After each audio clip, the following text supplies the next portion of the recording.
Bismillahirrahmanirrahim. Assalamualaikum warahmatullahi wabarakatuh. Halo teman-teman, berjumpa lagi di channel Ojowedi. Terima kasih kepada teman-teman yang telah mendengarkan cerita-cerita di channel ini.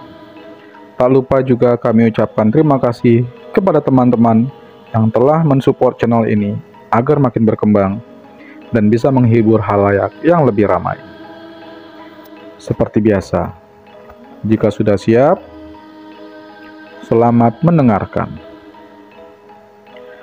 Surakarta 2018. Sudah lama aku tidak menghirup suasana sejuk pegunungan, merasakan dekapan kabut, dan mencium aroma tanah gunung sehabis hujan turun. Rasa rinduku pada gunung tak lagi terbendung, benar-benar membuatku ingin kembali lagi ke sana. Setelah 6 bulan lamanya ku gantung carrier karena sibuk dengan pekerjaan baruku. Tiap kali aku melihat gunung, hatiku selalu meronta, seakan meminta agar aku bertualang lagi. Gayung bersambut, seakan Tuhan mengamini keinginanku. Minggu depan ada libur panjang di kantorku. Lantas, aku langsung berkabar dengan satu temanku yang bernama Yayat untuk kembali mendaki gunung lagi. Kali ini aku dan Yayat memiliki keinginan yang sama, yaitu mendaki gunung Kembang via Desa Blembem. Gunung yang memiliki ketinggian tidak lebih tinggi dari Gunung Prau ini seringkali diremehkan karena ketinggiannya yang tak seberapa. Tapi banyak di antara mereka mengaku kapok dan tidak ingin mendaki ke sana lagi setelah merasakan medan sadis yang harus dilalui agar sampai ke puncaknya. Atas dasar itu kemudian Gunung Kembang dijuluki sebagai gunung yang kecil-kecil cabai rawit karena medannya yang tak kenal ampun. Aku dan Yayat berencana berangkat Rabu malam dari Surakarta dan rencana naik esok harinya. Tidak terbesit sedikit pun tentang hal-hal negatif di kepala kami berdua, karena bukan hal baru buat kami mendaki di hari Kamis atau Jumat. Singkat cerita, waktu berlalu. Hari di mana yang kami tentukan tiba. Setelah sama-sama lalu bergelut mencari penghidupan di dunia. Kami berdua berangkat malam hari dengan menggunakan bus. Dengan kecepatan yang kian lama kian melesat cepat, bus terasa berjalan membelah jalanan malam hari kala itu. Sementara aku dan Yayat menghabiskan waktu perjalanan kami dengan tidur. Mas, sudah sampai mas, ayo bangun. Aku dengar suara sambil menepuk pundakku berkali-kali. Alhamdulillah, aku telah sampai di terminal Mendolo jam 3 pagi. Udara dingin menyambut kedatanganku dengan Yayat, hingga langsung menyebabkan bulu kuduku menari-nari sendirinya. Dingin banget, Dot, celetuk Yayat. Sudah lama nggak merasakan begini juga, jadi rasanya dingin sekali. Ayo ngopi dulu, Dot, di warung sana, ajak Yayat sambil menunjuk warung yang ada di pojokan terminal. Aku dan Yayat lantas melangkahkan ke warung yang dimaksud Yayat. Perlahan dan perlahan langkah kami semakin dekat. Sebuah pemandangan tak enak menyambut penglihatan di kedua mataku. Ya, aku melihatnya. Sesosok makhluk seukuran manusia dewasa, laki-laki, dengan kulit pucat berdiri menunduk di salah satu sudut warung. Dengan taring yang tumbuh di mulutnya, ia tampak sedang asik menyantap salah satu menu makanan yang ada dalam warung itu. Rasanya melihatnya saja aku tidak ingin, tapi apalah daya. Mataku terlanjur melihatnya. Sosok yang menurutku hampir sama dengan tokoh gerandong di serial Nenek Lampir itu sempat melihat ke arahku dengan air liur yang bercucuran keluar dari dalam mulutnya. Jijik sekaligus seram yang kurasakan kala itu. Yat, ucapku tiba-tiba memanggil Yayat setelah melihat sosok tersebut. Gimana, Dot? Ayolah, sudah dingin ini, jawab Yayat kesal sambil terus berjalan ke arah warung. Iyat, panggilku lagi sambil menarik carrier-nya dari belakang, lantas mengajaknya menjauh dari sana. Kenapa sih, Dot? Ujar Yayat dengan muka kesal. Tanpa menjawab, aku membawa Yayat pergi menjauh dulu dari sana. Sementara, setelah kurasa cukup aman, barulah aku menjelaskan atas apa yang kulihat barusan. Yat, aku ngerti maksudmu, ucapnya menyela perkataanku. Hah? Jawabku bingung. Ngerti apa sih, Yat? Imbuhku. Aku jadi temenmu bukan baru sore kemarin. Kamu ngerti seperti ini kan sudah lama, Dot. Ujar Yayat yang ternyata sudah hafal denganku, yang punya kemampuan melihat dan merasakan hal-hal ganjil sejak lama. Oh iya, Yat. Aku ngeliat, ucapku. Ya sudah, tapi nggak usah dipikir. Kita cari tempat lainnya saja, ajakku. Oke, jawabnya singkat. Setelah mengisi perut yang sejak bangun tidur keroncongan, lantas aku dan Yayat memanfaatkan jasa ojek di Terminal Mendolo untuk melanjutkan perjalanan kami menuju ke base camp pendakian. Tahu informasi dari siapa, Mas, naik ke Kembang? Tanya driver ojek tiba-tiba. Dari Facebook, Pak. Kembang baru dibuka pendakiannya ya, Pak? Jawabku sambil bertanya. Iya, Mas. Jalurnya belum lama dibuka, jadi masih lebat hutan di jalur pendakiannya. Terang supir ojek tersebut. Alih-alih takut, adrenalinku malah semakin terpacu mendengar perkataan driver itu. Karena jarang-jarang aku bisa mendaki ke tempat yang belum banyak dijamah oleh pendaki. Jam 8 kami tiba di base camp. Suasana lengang menyambut kedatangan kami. Hanya tampak beberapa petugas yang stay di sana. Dot, tidur dulu ya. Semalam tidak nyenyak tidur dalam bis. Ajak Yayat yang baru tiba di base camp. Apa nggak kesorean nanti sampainya? Tanyaku. Enggak. Paling juga cepat sampai puncaknya. Aku lelah juga, jawabku. Saat itu aku dan Yayat masih berpikiran bahwa Kembang adalah gunung yang ramah dan gak perlu waktu lama untuk mendakinya karena ketinggiannya yang tak lebih dari 2.500 meter di atas permukaan laut.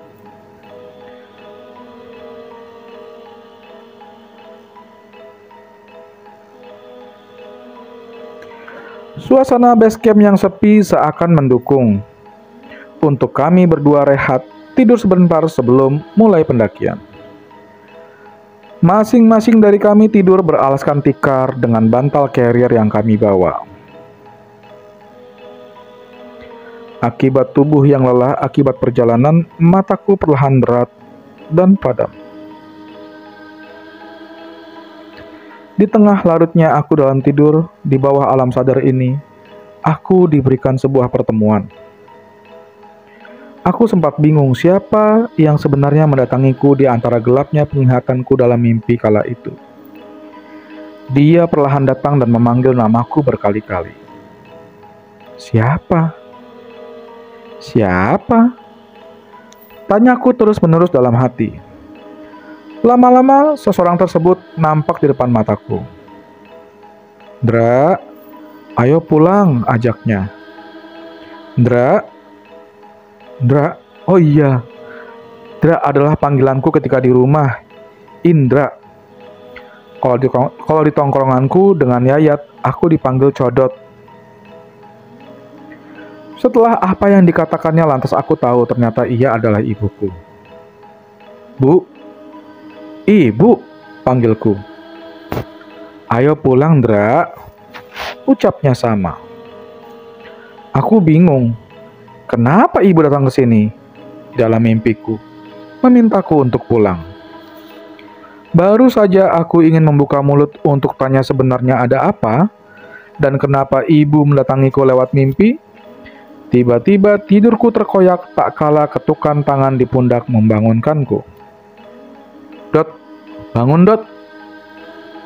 Ucap Yayat membangunkanku. Ada apa sih? Jawabku kesal. Jam berapa ini? Ayo, susah bener dibangunin, katanya. Sudah jam 1 siang ini. Jadi muncak nggak? Tanya Yayat dengan sedikit kesal. Sepertinya ia kesal karena aku sulit dibangunkan. Tapi saat bangun, aku masih dihantui rasa penasaran. Kenapa ibu menemuiku dalam mimpi dan mengajakku pulang? Apakah akan ada sesuatu yang terjadi nanti? Apakah akan ada hal-hal yang menyambutku nanti? Semoga saja tidak. Aku selalu berkeyakinan, selama niatku baik, begitu pula aku mendapatkan balasannya. Dan begitu juga sebaliknya. Tapi aku berpikir, apa aku ceritakan saja ya dengan Yayat? Lebih baik tidak usah. Aku tidak ingin perjalananku ini tersendat hanya karena aku. Aku memantapkan diriku sendiri sekali lagi. Bismillah, aman, aman, aman, aman. Kenapa kamu, Dot? Tanya Yayat yang melihatku sedikit melamun. Gak apa-apa, jawabku. Singkat cerita, setelah semua perlengkapan beres disiapkan, perut sudah diberi makan, sampailah saat aku mengurus si Maksi. Ya, aku, Yayat, lebih memilih diam bersandar carrier. Mas, yakin mau naik malam Jumat Kliwon begini? Tanya petugas base camp yang berjaga saat aku tengah mengurus si Maksi. Emangnya ini malam Jumat Kliwon, Pak? Jawabku. Karena aku sendiri tidak tahu kalau malam nanti adalah malam Jumat Kliwon. Pikirku hanya malam Jumat biasa. Iya, Mas. Ya udah, gak apa-apa. Yang penting Mas sama temennya jangan aneh-aneh saat di atas, jangan dihiraukan kalau menemukan hal-hal janggal. Terang petugas base camp tersebut. Dek. Aku menelan ludah. Jantungku seakan berhenti berdetak mendengar ucapannya. Seakan mengisyaratkan bahwa akan ada sesuatu hal yang entah apa akan menyambut kami di pendakian kami nanti. Apa ini ada hubungannya dengan mimpiku tadi? Keyakinanku mulai goyah akibat isyarat-isyarat yang seakan memberiku sebuah tanda. Sudah. Semoga tidak terjadi apa-apa. Amin. Doa sebelum pendakian telah selesai kami berdua panjatkan. Sekarang petualangan dimulai. Aku pun berkata, Kembang, aku datang. Kaki mulai melangkah penuh keyakinan dengan Yayat berada di depan dan aku mengikutinya. Cuaca cerah dengan angin yang bertiup dan sesekali kicauan burung menemani langkah kami yang masih didominasi dengan kebun teh ini.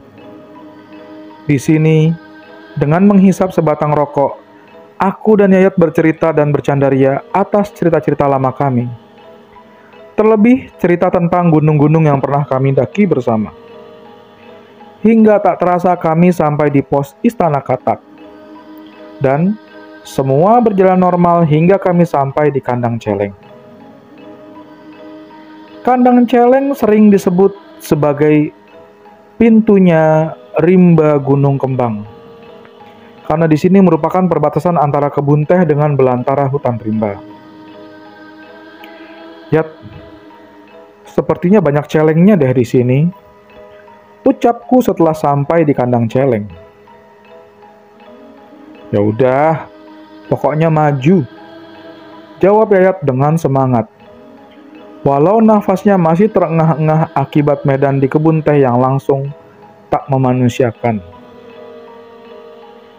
Dari nama posnya saja sudah bisa disimpulkan kalau area ini dihuni oleh banyak sekali celeng atau babi hutan.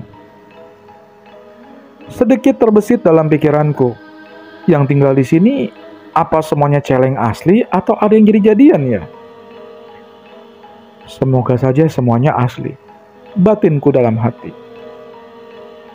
Kami berdua tiba di sana setengah jam 5 sore. Maklum saja, kami termasuk dalam golongan pendaki siput alias lambat. Ditambah medan yang ternyata terjal dari awal, membuat kami sedikit-sedikit berhenti. Kalaupun mau jalan cepat, emang apa yang dikejar? Jodoh, duit. Serangga-serangga hutan mulai menggema, bersahut-sahutan di seluruh penjuru hutan. Cahaya sore hari pun malu-malu mengintip dari balik pohon yang cukup lebat. Ternyata begini menjamah gunung yang baru saja dibuka untuk pendakian. Sepi, sunyi. Selain hutannya masih tergolong rapat, dari tadi kami tidak menjumpai pendaki sama sekali. Namun kami beberapa kali menjumpai petani-petani teh di sepanjang perjalanan tadi. Memang di buku tamu hari ini namaku dan Yayat berada di paling atas. Tapi kemarin ada 2 rombongan pendaki yang naik. Semoga saja mereka masih ada di jalur puncak atau minimal berpapasan di jalur pendakian. Kabut perlahan datang, seiring dengan langkah kami berdua yang kian tinggi. Suasana hutan yang masih sangat rapat ditambah kabut yang menghiasi benar-benar merubah suasana yang awalnya asik dan tenang seketika menyeramkan. Bagaimana kalau tiba-tiba ada celeng menyerang? Atau ada demit yang datang? Aku benci pikiranku sendiri yang selalu parno ini. Langkah semakin naik, sore perlahan pamit, berganti dengan gelapnya malam. Ditambah jalur pendakian yang kian lama kian sulit, berkali-kali membuat langkahku berhenti menghela nafas. Ini jalurnya kok nggak ada bonusnya ya? Celetuk Yayat. Jaga mulutmu, Yat. Jawabku sedikit kesal karena perkataannya yang sedikit mengumpat. Tak berselang lama saat aku dan Yayat beristirahat di tepi jalur, tiba-tiba kami berdua dikejutkan dengan suara auman serigala yang nampaknya tak jauh dari tempat kami duduk. Tanpa omongan, aku dan Yayat saling memandang. Apakah ini tanda? Sebelum jalan, kami berdua memakai jaket kami masing-masing. Karena semakin malam, udara semakin dingin dirasa di kulit. Ayo, ucap Yayat sambil berdiri, memberi kode agar kami kembali jalan lagi.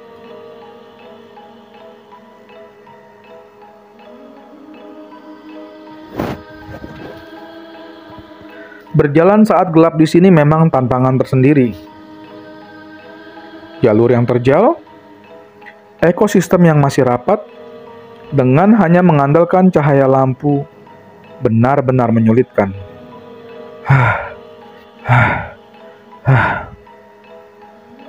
Nafasku dengan Yayat saling bersahutan karena terus dihajar medan terjal ini. Aneh. Sangat aneh.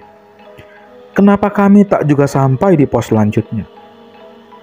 Seharusnya, jika sesuai arahan petugas base camp dan peta jalur pendakian yang kubawa, seharusnya kami berdua sudah tiba di pos Liliput sejak tadi.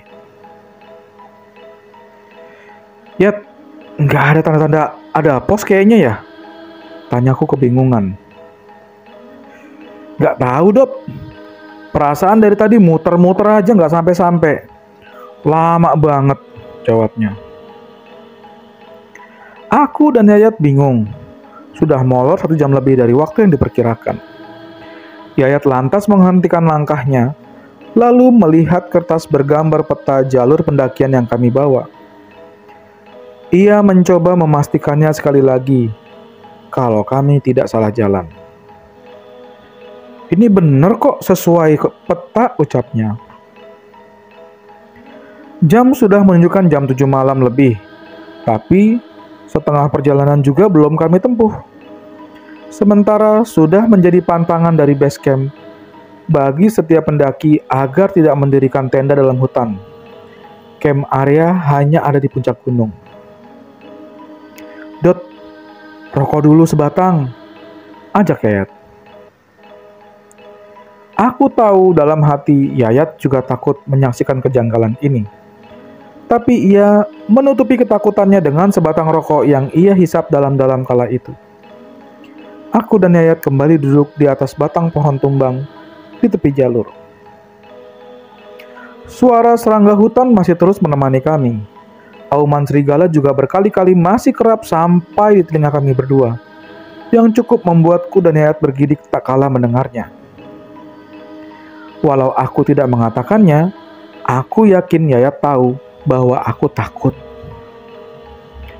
Ayo Yat, jalan lagi, ajakku, karena tiba-tiba perasaan aneh muncul di batinku. Kami berdua kembali jalan, menyusur jalur pendakian yang terus-terusan menghajar kami tanpa kenal amput. Tanjakan demi tanjakan kami injak dengan mantap, walau dengan perasaan ragu. Waktu berlalu dan kami merasa kalau sejak tadi kami hanya berputar-putar di area ini. Yat. Yayat lantas berhenti lalu diam sejenak. Sepertinya ia paham maksudku. Di antara rasa takut yang terus menyulut, aku tetap berusaha tenang dengan rapalan-rapalan doa yang kubaca.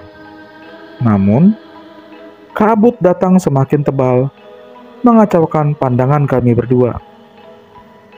Hutan yang menurutku sekarang menjelma menjadi hutan yang ada di serial film Harry Potter. Menyeramkan. Yayat mengajakku kembali berjalan lagi, meniti tanjakan yang entah kapan habisnya.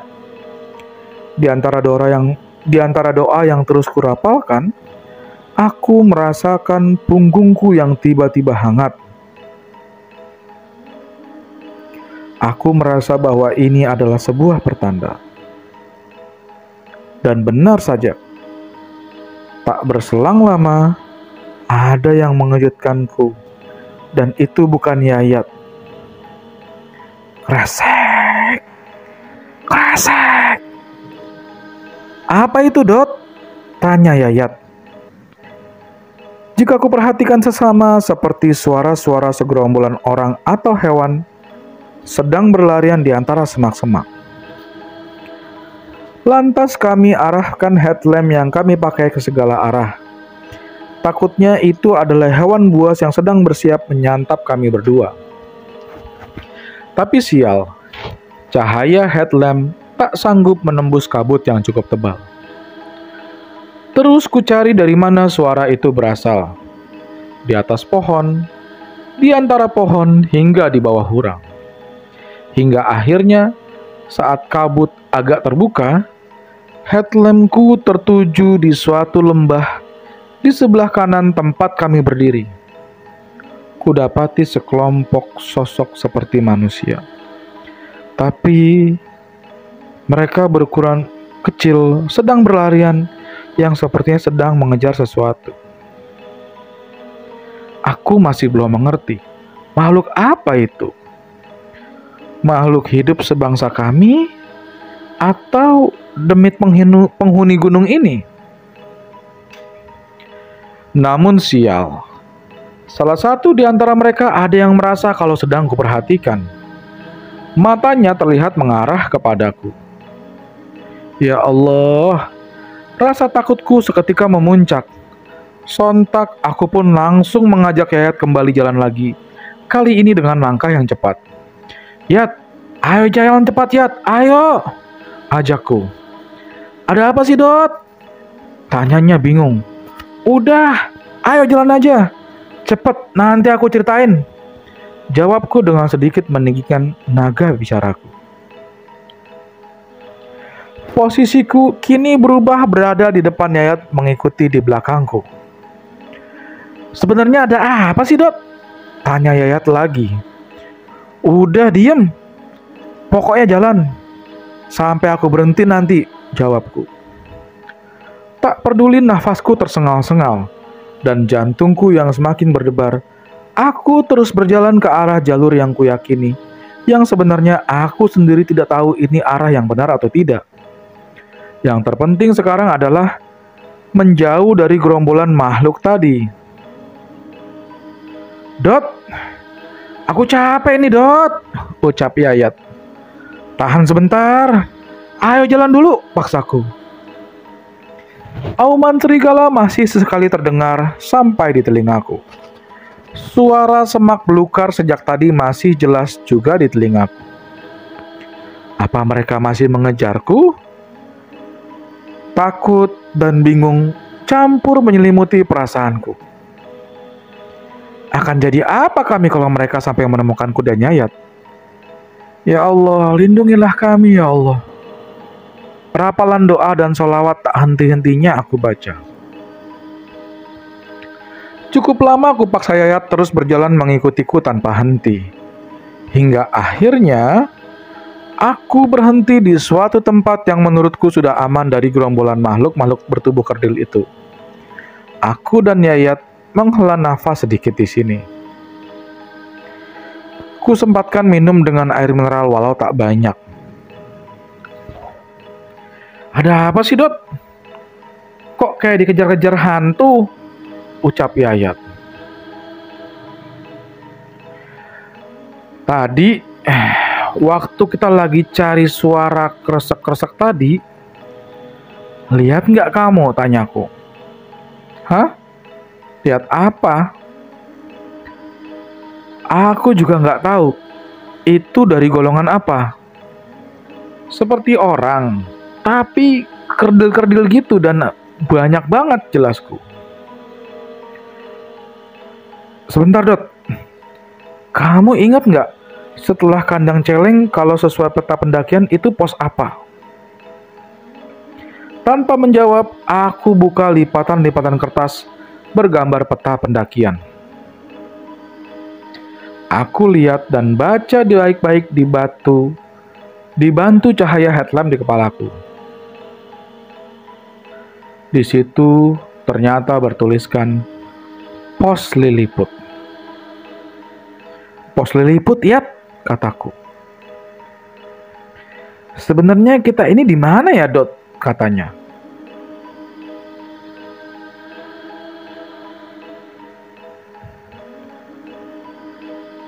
Mau ketemu papan tulisan Pos Liliput, tapi kok banyak banget makhluk kerdilnya. Tadi yang kamu lihat apa? Itu Pos Liliput, ya? Jawabku sambil kebingungan. Di posisi ini, aku dan Yayat benar-benar bingung. Sebenarnya kami ada di mana? Apa kami tersesat? Tapi kurasa sejak tadi langkahku dan Yayat berada di jalur yang tepat dan selalu melewati jalan setapak layaknya jalur pendakian. Lantas aku mengajak Yayat membaca ayat kursi dan menetralkan keadaan dan mental kami. Bismillah. Ayo Yayat, jalan lagi. Gantian, sekarang aku yang di depan, ajakku. Kami berdua kembali menyusuri belantara, dengan harapan bisa sampai ke tujuan kami selanjutnya atau kembali ke jalur pendakian yang benar. Aku berpesan kepada Yayat agar di setiap langkah yang dikeluarkan untuk selalu diiringi dengan doa dan sholawat yang dipanjatkan. Namun, sudah 1 jam menyusuri, masih belum juga kami berdua menemukan jalur pendakian yang benar.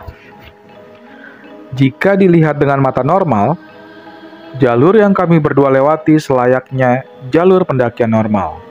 Tapi aneh, kenapa kami tidak juga menjumpai papan-papan petunjuk jalur pendakian? Apakah jangan-jangan kami berdua pindah ke dimensi lain? Ya Allah, berikan petunjuk-Mu ya Allah.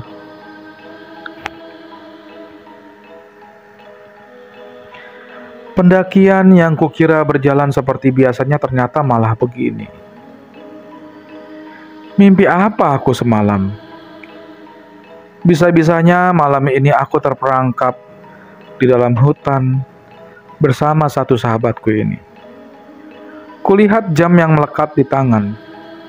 Jam sudah menunjukkan lebih dari jam 9 malam. Aku dan Yayat berusaha tenang, walau dalam hati rasa takut yang tak terbendung sudah menyelimuti. Perjalanan kembali kami lanjutkan. Hanya dengan satu modal kami.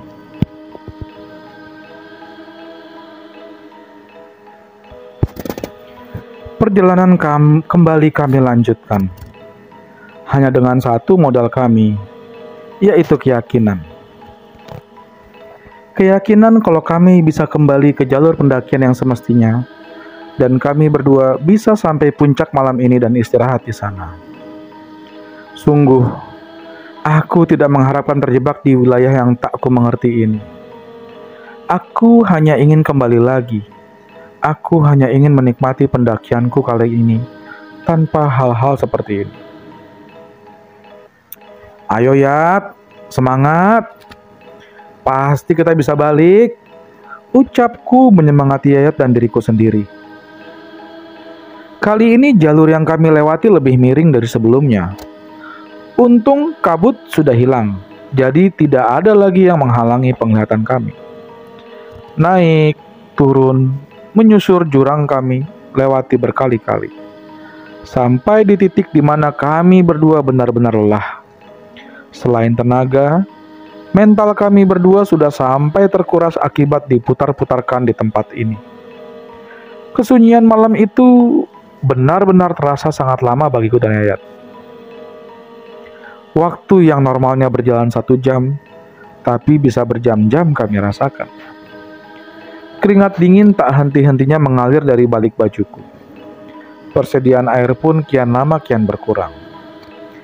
Untung aku dan Yayat membawa perbekalan logistik lebih. Jadi kami berdua bisa sedikit aman untuk sekarang. Tapi lagi-lagi keadaan belum juga memihak pada kami. Di antara kesunyian dan gelapnya malam, tiba-tiba sayup-sayup, aku dan Yayat mendengar suara celeng berada di dekat tempat kami istirahat ini. Dengerin suaranya Yat. Ini nggak cuma satu, ini banyak. Ucapku gugup setelah mengetahui kalau suara celeng yang kudengar tadi sepertinya berjumlah lebih dari 1. Ayo sembunyi. Cari tempat yang jauh dari jalan ini. Sepertinya celeng-celeng ini bakalan lewat sini, ajak Yayat. Dengan hati-hati aku dan Yayat melangkah lagi mencari tempat aman untuk kami berdua bersembunyi dari gerombolan celeng-celeng yang akan mendekat itu. Setelah kami berdua mendapatkan tempat aman dan cukup untuk kami berdua, olesi carrier dan badan kita dengan minyak angin ini agar bau makanan yang kita bawa tidak tercium sampai ke celeng-celeng itu. Suruh Yayat. Kami berdua sembunyi di balik batu besar dan batang-batang pohon yang tumbuh mengelilinginya. Headlamp sudah mati. Cukup jauh tempat ini dari tempat kami istirahat tadi. Tapi penglihatan kami sayup-sayup masih bisa sampai melihat ke sana, karena kabut yang sudah hilang dan cahaya bulan yang sedikit terang. Dengan berkoloni, celeng-celeng tersebut lewat di jalan tempatku dan Yayat istirahat tadi. Ternyata mereka semua sedang mencari makan. Dan mereka sangat banyak.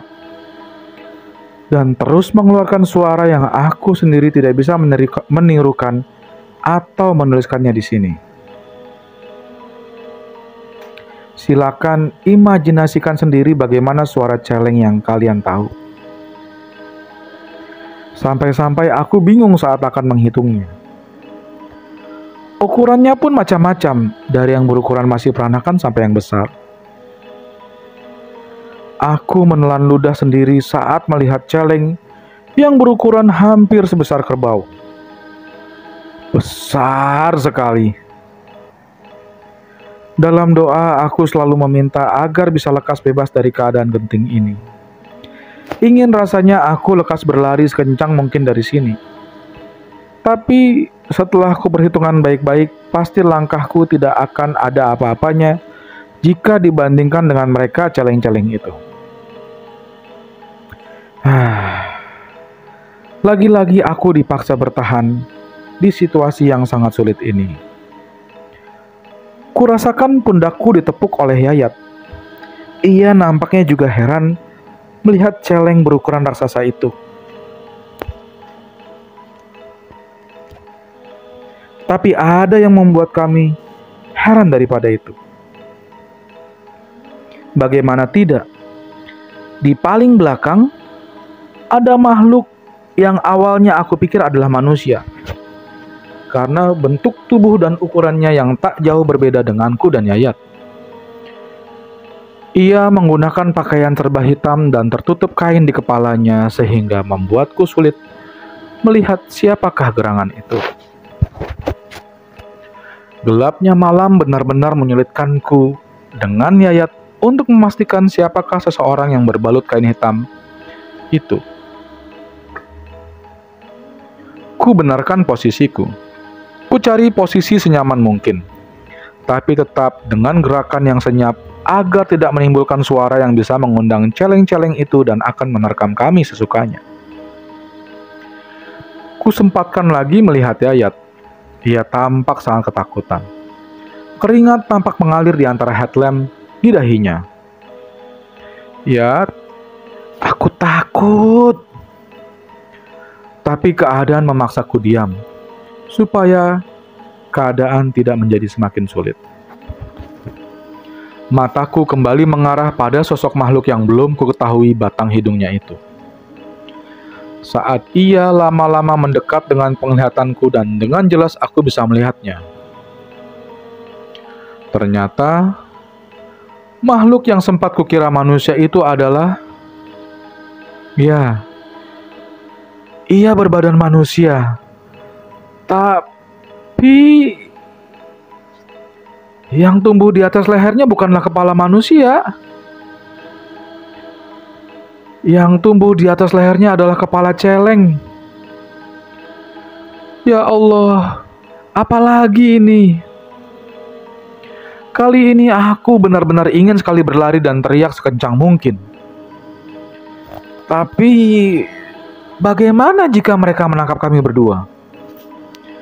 Bagaimana jika aku dan Yayat dijadikan sebuah hidangan bagi mereka malam ini? Rapalan doa semakin cepat kupanjatkan.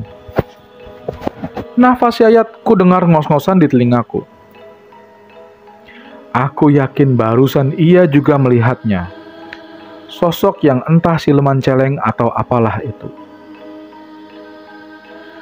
Lantas aku memberikan kode pada Yayat agar tetap tenang dan diam sampai yang ada di depan mata kami ini hilang. Aku sempatkan lagi melihat jam, tapi aneh. Jam yang tadi baik-baik saja, tiba-tiba mati entah kenapa.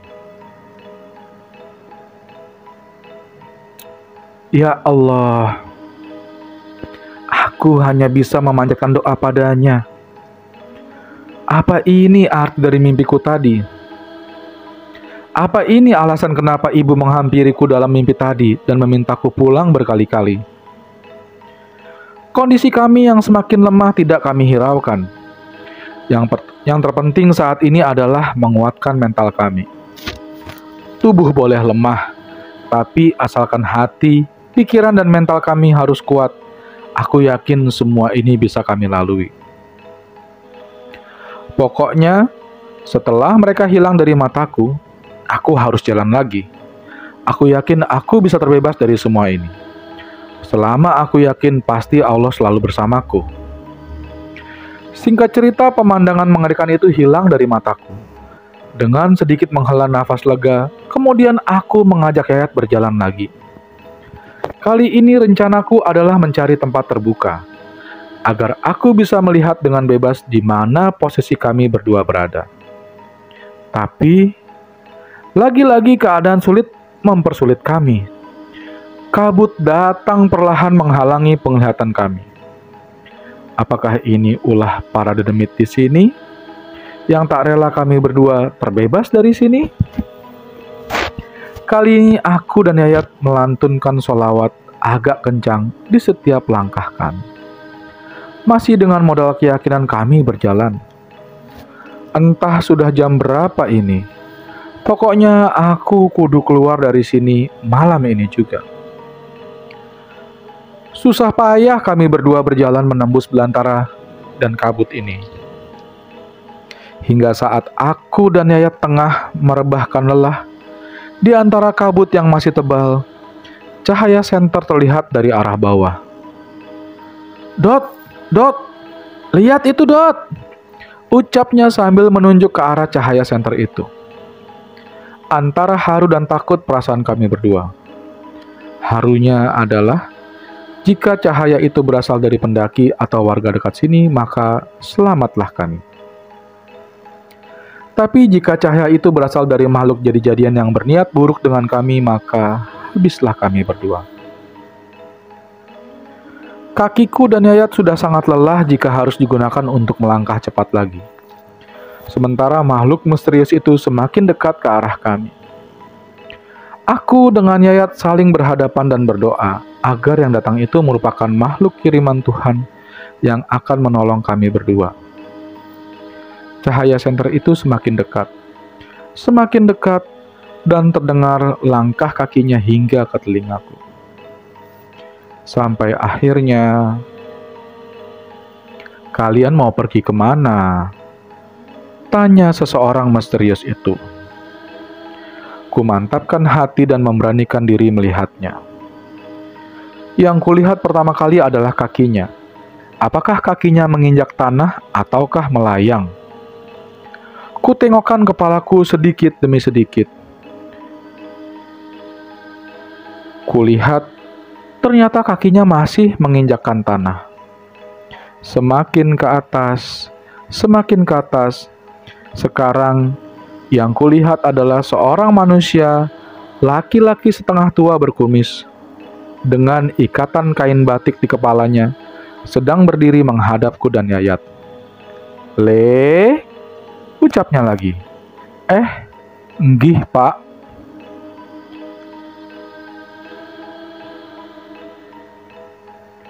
Kula kalihan rencang badhe muncak, tapi kula nyasar dumugi mriki, pungkasku. "Kami mau naik ke puncak, tapi kami malah nyasar di sini," kataku. "Jalannya bukan di sini, Nak. Mari, Bapak antar saja," ajaknya. Aku dan Yayat saling tatap. Kami berdua kebingungan. Apakah Bapak ini benar akan mengantar kami atau malah akan menambah sulit keadaan kami? "Bapak rumahnya di mana?" tanya Yayat. "Bapak orang sini, Nak. Bapak mau ke desa seberang sana. Nah, Bapak biasa lewat sini," terangnya. "Mari, Bapak antar saja. Tidak perlu takut dengan Bapak," tambahnya lagi. Beliau lantas jalan lagi, meminta kami mengikutinya dari belakang. Sementara aku dan Yayat sebenarnya masih bingung, mau percaya atau tidak. Tapi yang terlintas di pikiranku saat itu adalah pertolongan seperti ini tidak datang dua kali. Semoga Bapak ini adalah kiriman dari Allah untuk menolong dan membawaku dan Yayat terbebas dari sini. "Ayo Yat, kita ikutin aja," ucapku. Beliau jalan dengan cepat, membelah belantara hutan yang masih rapat. Hanya dengan menggunakan jaket tipis dan mengenakan sandal, beliau jalan tanpa kesusahan. Sampai-sampai aku dan Yayat seringkali kerepotan mengikutinya. "Pak, sejak tadi saya dan teman saya kesasar sampai sini. Lalu kami menemukan banyak keanehan di sini," ucapku memberanikan diri. "Ini malam Jumat Kliwon, Nak. Setan-setan di sini sering iseng kalau waktu begini. Makanya Lain waktu kalian hati-hati, ujar beliau. Semakin lama posisi kami keluar dari dalam hutan, berganti dengan sabana yang berada di punggung gunung. Saat di sini, yang kucari pertama kali adalah di mana letak Gunung Sindoro. Karena letak Gunung Kembang ini berada tepat di sebelahnya. Tapi mataku tidak menemukannya. Aku masih bingung di mana posisiku berdiri sekarang. Aku terus mengikuti langkah bapak tersebut, hingga sampailah kami di puncak gunung berbarengan dengan azan subuh yang berkumandang. Nak, ini sudah sampai puncak ya. Sekarang bapak pamit, ucapnya. Belum sempat kami berdua menjawabnya, bapak tersebut langsung berjalan lagi ke arah berlawanan arah dari arah kami datang. Terima kasih ya pak, jawabku, walau beliau sudah berjalan cukup jauh. Sekarang aku dan Yayat bersyukur tiada henti. Setelah semalaman penuh terjebak di dalam hutan yang entah di mana letaknya. Dan sekarang kami sampai di puncak dengan selamat dan terbebas dari sana. Kupaksa tubuhku dan Yayat sekali lagi untuk membangun tenda dulu. Untuk kami berdua merebahkan lelah tubuh kami yang sudah lemah ini. Singkat cerita, matahari perlahan menampakkan jati dirinya. Kami yang berada dalam tenda merasakan kehadirannya. Malam yang dingin dan sunyi pun berganti dengan hangatnya mentari pagi. Setelah cukup dengan tidur, ku buka tenda dan memasak untuk kami sarapan pagi ini. Di luar tak seorang pun kami temui, hanya ada tenda kami yang berdiri. Setelah semuanya beres, ku sempatkan foto-foto dengan Yayat sebelum turun ke base camp. Aku kembali melihat jam tanganku yang semalam mati. Tapi aneh. Di sini jamku normal lagi. Aku tidak mau memikirkannya dulu sekarang. Yang terpenting sekarang adalah turun dengan selamat. Di pagi setengah siang, tepatnya jam 10 pagi, kami berdua turun. Sebelum turun, sempat aku menemukan beberapa celeng berkeliaran di puncak, sehingga membuatku teringat dengan kejadian semalam. Sudahlah, lupakan. Sekarang waktunya turun. Seperti perjalanan naik tadi, saat turun, tak seorang pun kami temui. Kami melangkah dengan hati-hati karena kami tidak ingin kejadian semalam terulang lagi. Perjalanan turun tak menemukan rintangan apapun. Yang ada hanyalah turunan-turunan terjal selayaknya gunung-gunung. Singkat cerita, setelah melewati hutan dan perkebunan teh, kami pun sampai di base camp dengan cepat. Di sini kami melaporkan semua data dan sampah yang kami bawa.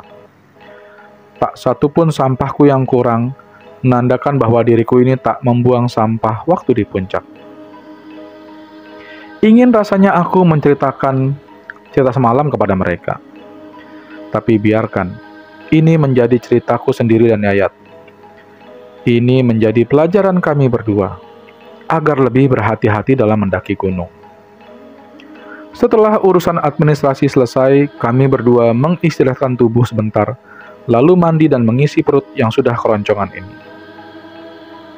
Saat semua selesai, kami berdua pulang dengan 2 pertanyaan yang belum kami ketahui jawabannya. Yang pertama, di manakah saat kami tersesat semalam? Di dimensi lainkah? Atau di dunia nyata? Lalu yang kedua adalah, siapakah bapak-bapak semalam?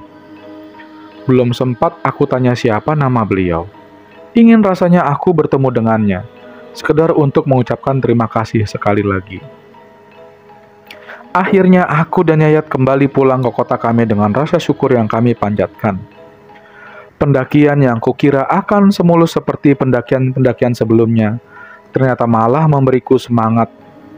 Ternyata malah memberiku cerita semenantang ini. Semoga ini menjadi pelajaran untukku dan kami berdua. Dan tak lupa, kami pun teringat, mungkin ini berkat sholawat yang tak pernah kami lepas panjatkan di setiap langkah kami ketika dalam pendakian kami ketika itu.